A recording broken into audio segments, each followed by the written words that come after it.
വാഹന വകുപ്പിന്റെ പുതിയ വാഹനങ്ങളുടെ ഫ്ളാഗ് ഓഫ് ചടങ്ങ് ഗതാഗത വകുപ്പ് മന്ത്രി കെ.ബി. ഗണേഷ് കുമാർ പെട്ടെന്ന് റദ്ദാക്കിയത് ഭരണതലത്തിൽ വലിയ ചർച്ചയായി. തിരുവനന്തപുരം കനകക്കുന്ന് പാലസ് പരിസരത്ത് മുൻകൂട്ടി നിശ്ചയിച്ചിരുന്ന പരിപാടിയാണ് മന്ത്രിയുടെ നിർദ്ദേശങ്ങൾ ഉദ്യോഗസ്ഥർ പാലിക്കാത്തതിൽ ക്ഷുഭിതനായി അദ്ദേഹം റദ്ദാക്കിയത്. ചുമതലയുള്ള സംഘാടകർക്ക് വീഴ്ച സംഭവിച്ചെന്നും ബന്ധപ്പെട്ട ഉദ്യോഗസ്ഥർക്കെതിരെ നടപടിയെടുക്കുമെന്നും മന്ത്രി ഗണേഷ് കുമാർ അറിയിച്ചു. മോട്ടോർ വാഹന വകുപ്പ് നൽകിയ ക്ഷണം സ്വീകരിച്ച് പരിപാടിയിൽ പങ്കെടുക്കാൻ എത്തിച്ചേർന്ന വി.കെ. പ്രശാന്ത് എം.എൽ.എ, മാധ്യമപ്രവർത്തകർ, മറ്റ് അതിഥികൾ എന്നിവരോട് ക്ഷമ ചോദിച്ച ശേഷമാണ് അദ്ദേഹം ഫ്ളാഗ് ഓഫ് പരിപാടി റദ്ദാക്കിയ വിവരം പ്രഖ്യാപിച്ചത്. മന്ത്രിയെ ചൊടിപ്പിച്ച പ്രധാന കാരണം ഫ്ളാഗ് ഓഫ് ചെയ്യേണ്ട പുതിയ വാഹനങ്ങൾ നിശ്ചയിച്ച സ്ഥലത്ത് കൃത്യമായി കൊണ്ടുവന്ന് നിർത്താതിരുന്നതാണ്.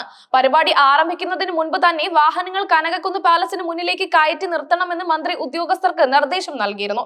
എന്നാൽ സംഘാടകർ ഈ നിർദ്ദേശം പാലിക്കാൻ തയ്യാറായില്ല. ഇതിന് ഉദ്യോഗസ്ഥർ കാരണമായി പറഞ്ഞത് പാലസിന് മുന്നിലെ ടൈലുകൾ പൊട്ടിപ്പോകും എന്നതായിരുന്നു.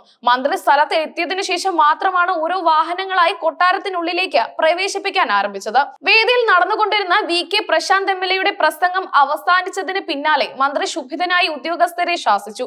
തുടർന്ന് പരിപാടി റദ്ദാക്കിയതായി അറിയിച്ച് അദ്ദേഹം മടങ്ങി പോവുകയായിരുന്നു. പരിപാടിയിൽ additional transport commissioner doctor P S. Pramod Shankar ഉൾപ്പെടെയുള്ള ഉന്നത ഉദ്യോഗസ്ഥർ അതിഥികളുടെ പട്ടികയിൽ ഉണ്ടായിരുന്നിട്ടും ഈ വീഴ്ച സംഭവിച്ചത് ഗുരുതരമായ അലംഭാവമാണെന്ന് മന്ത്രി ചൂണ്ടിക്കാട്ടി. സംഘാടനത്തിലെ വീഴ്ചകൾക്ക് പുറമെ മോട്ടോർ വാഹന വകുപ്പിലെ ഉദ്യോഗസ്ഥരുടെ കുറഞ്ഞ പ്രാതിനിധ്യം മന്ത്രിയെ രോക്ഷാകുലനാക്കി. വേദിയിൽ വളരെ കുറച്ച് കസേരകൾ മാത്രമാണ് ഒരുക്കിയിരുന്നത്. ഇതൊരു കെ.എസ്.ആർ.ടി.സി. പരിപാടി ആയിരുന്നെങ്കിൽ എല്ലാവരും എത്തിയേനെ. നിലവിൽ ഇവിടെയുള്ളത് എന്റെ പാർട്ടിക്കാരും കുറച്ച് കെ.എസ്.ആർ.ടി.സി. ഉദ്യോഗസ്ഥരും മാത്രമാണ് എന്ന് മന്ത്രി പരസ്യമായി അതൃപ്തി രേഖപ്പെടുത്തി.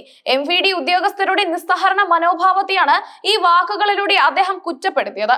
സംസ്ഥാനത്തെ വിവിധ ആർ.ടി. ഓഫീസുകളിലേക്കും മറ്റ് ആവശ്യങ്ങൾക്കുമായി 52 പുതിയ വാഹനങ്ങളാണ് മോട്ടോർ വാഹന വകുപ്പിന്റെ വ്യൂഹത്തിലേക്ക് പുതുതായി എത്തിയിരുന്നത്. മഹീന്ദ്രയുടെ ബൊലേറോ SUV മോഡലുകളാണ് ഇക്കൂട്ടത്തിൽ കൂടുതലായി ഉള്ളതെന്നാണ് വിവരം.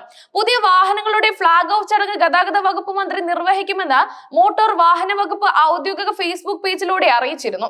മന്ത്രിയുടെ നിർദ്ദേശം അനുസരിച്ച് കണ്ണൂർ, മലപ്പുറം ഉൾപ്പെടെയുള്ള ജില്ലകളിൽ ഉദ്യോഗസ്ഥർ തങ്ങൾക്ക് അനുവദിച്ച വാഹനം സ്വീകരിക്കുന്നതിനായി തലസ്ഥാനത്ത് എത്തിയിരുന്നു. ഇവർക്ക് രാത്രിയോടെ തന്നെ വാഹനങ്ങൾ അനുവദിക്കുകയും ചെയ്തിരുന്നു. എന്നാൽ ഫ്ളാഗ് ഓഫ് ചടങ്ങ് റദ്ദാക്കി മന്ത്രി മടങ്ങിയതോടെ വാഹനങ്ങളുമായി തിരിച്ചു പോകാൻ കാത്തിരുന്ന ഈ ഉദ്യോഗസ്ഥരാണ് പുലിവാല് പിടിച്ചത്. ഉദ്ഘാടനം നടത്താതെ വാഹനങ്ങൾ കൊണ്ടുപോകാൻ സാധിക്കാത്ത അവസ്ഥയിലായി അവർ. നിലവിൽ പുതുതായി എത്തിച്ച ഈ 52 വാഹനങ്ങൾ തിരുവനന്തപുരത്തെ ആനയറയിലെ യാർഡിലേക്ക് മാറ്റാനാണ് തീരുമാനിച്ചിരിക്കുന്നത്. മന്ത്രിയുടെ തീരുമാനം അറിയാത്തതിനാലും തുടർ നടപടികൾ വ്യക്തമല്ലാത്തതിനാലും ഉദ്യോഗസ്ഥർ ആശങ്കയിലാണ്. ചുമതലകളിലെ വീഴ്ചകൾക്കും അനാസ്ഥകൾക്കും ഉദ്യോഗസ്ഥരെ മന്ത്രി ശാസിക്കുകയും പരസ്യമായി അതൃപ്തി അറിയിക്കുകയും ചെയ്യുന്നത് ആദ്യമല്ല. മന്ത്രിയുടെ ഈ കടുത്ത നടപടി വകുപ്പിലെ കാര്യക്ഷമത ഇല്ലായ്മയ്ക്കെതിരായ നിലപാട് വ്യക്തമാക്കുന്നതാണ്. ഒരു പൊതു പരിപാടിയിൽ മന്ത്രി നേരിട്ട് ഇടപെട്ട് റദ്ദാക്കിയ സംഭവം സർക്കാരിന്റെ ഭാഗത്ത് നിന്നുണ്ടാകുന്ന വീഴ്ചകളോട് വിട്ടുവീഴ്ചയില്ലാത്ത സമീപനം സ്വീകരിക്കുമെന്നതിനെ സൂചനയായി വിലയിരുത്തപ്പെടുന്നു. ഉദ്യോഗസ്ഥ തലത്തിലെ അലംഭാവം ശ്രദ്ധയിൽപ്പെട്ടാൽ ശക്തമായ നടപടി ഉണ്ടാകുമെന്ന സന്ദേശമാണ് മന്ത്രി നൽകിയിരിക്കുന്നത്. പുതിയ വാഹനങ്ങൾ ലഭിക്കാൻ കാത്തിരിക്കുന്ന വിവിധ ആർ.ടി. ഓഫീസുകളിലെ പ്രവർത്തനം വൈകാൻ ഈ സംഭവം കാരണമായേക്കാം. ഫ്ളാഗ് ഓഫ് കഴിഞ്ഞ് ഔദ്യോഗികമായി വാഹനങ്ങൾ കൈമാറിയ ശേഷം മാത്രമേ മറ്റ് ജില്ലകളിലേക്ക് ഇത് കൊണ്ടുപോകാൻ സാധിക്കൂ. മന്ത്രിയുടെ ഉത്തരവ് ലംഘിച്ച ഉദ്യോഗസ്ഥൻ ആരാണെന്നതിനെ കുറിച്ചോ എടുക്കാൻ പോകുന്ന നടപടിയെക്കുറിച്ചോ കൂടുതൽ വിവരങ്ങൾ ഇതുവരെ പുറത്തു വന്നിട്ടില്ല.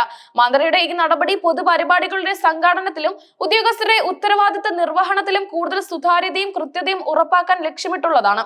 അടുത്ത ദിവസങ്ങളിൽ ഈ വിഷയത്തിൽ കൂടുതൽ രാഷ്ട്രീയ ഭരണപരമായ ചർച്ചകൾ നടക്കുമെന്നും മന്ത്രിയുടെ നിർദ്ദേശങ്ങൾ അവഗണിച്ച ഉദ്യോഗസ്ഥർക്കെതിരെ നടപടി ഉണ്ടാകുമെന്നുമാണ് പ്രതീക്ഷിക്കുന്നത്.